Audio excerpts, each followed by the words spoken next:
भारत सरकार के द्वारा जो वादे किए गए थे कि इस जनगणना के कार्य में जाति आधारित जनगणना भी कराए जाएंगे और उसमें एक कॉलम जोड़े जाएंगे, लेकिन अभी तक से इस दिशा में सरकार के स्तर से कोई पहल नहीं हुई है।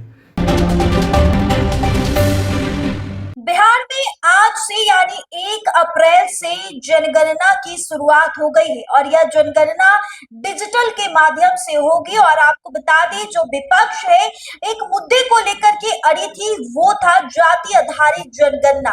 इसको लेकर के आरजेडी की तरफ से लगातार मांग उठ रहे थे और आज एक बार फिर से सरकार को उन बातों को याद दिला रहे थे जो केंद्र सरकार यानी देश के प्रधानमंत्री नरेंद्र मोदी ने कहा था।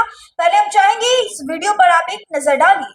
देखिए, आज से जनगणना के कार्य शुरू हो रहे हैं और पहले डिजिटल के माध्यम से जनगणना होंगे, लेकिन भारत सरकार के द्वारा जो वादे किए गए थे कि इस जनगणना के कार्य में जाति आधारित जनगणना भी कराए जाएंगे और उसमें एक कॉलम जोड़े जाएंगे, लेकिन अभी तक से इस दिशा में सरकार के स्तर से कोई पहल नहीं हुई है। जबकि बिहार के स्तर से जो जातिगत सर्वे और जातिगत जनगणना के कार्य हुए थे, उसमें हमने पिछड़ा अति पिछड़ा वर्ग के जातियों की संख्या और उनके आर्थिक और सामाजिक सर्वेक्षण का भी कार्य किया था, जिससे उनको आर्थिक रूप से, उनको सामाजिक रूप से हमने न्याय देने की व्यवस्था की थी।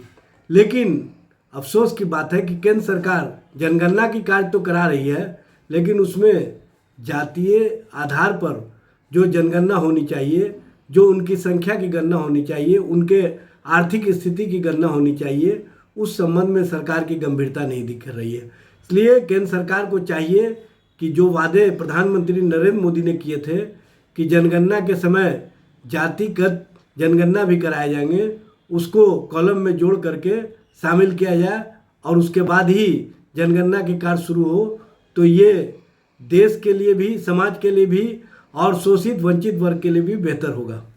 तो सुना आपने, आरजेडी से प्रवक्ता एजाज अहमद ने उन बातों को याद दिलाया।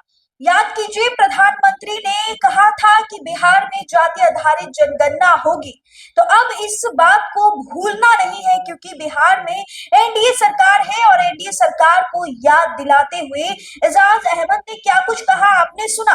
तो दोस्तों, आपको क्या लगता है, आज से जो जनगणना की शुरुआत हुई है डिजिटल के माध्यम से, और ऐसे में क्या बिहार में जाति आधारित जनगणना होनी चाहिए? अपनी अपनी राय कमेंट बॉक्स में जरूर दें और फिलहाल बने रहे हमारे साथ। तब तक के लिए बहुत बहुत शुक्रिया।